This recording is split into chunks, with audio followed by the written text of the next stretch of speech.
Never thought I'd be so happy to see those flat gray maps there. Southeast Georgia starting to see the cities, the roads, I-95, I-75, and the highways and byways in between, even I-10 and I-75 near Columbia County.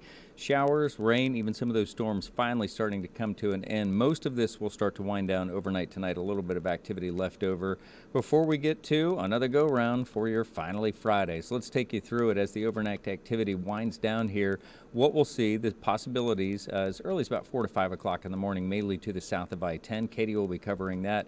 The better chances build starting at the lunch hour, I-75 and portions of the Panhandle, but all of that continues to push through mainly northeast Florida.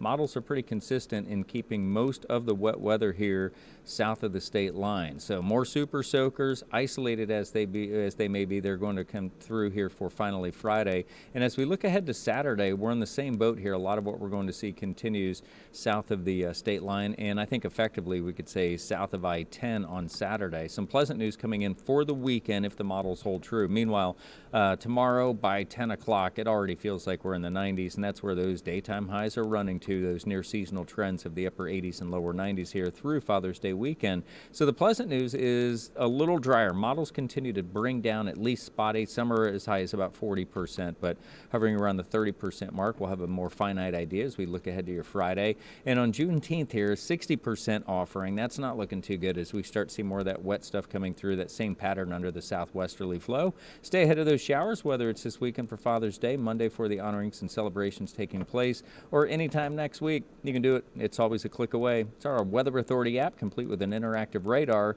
You can find it at your app stores, or always just shout it out on your favorite devices.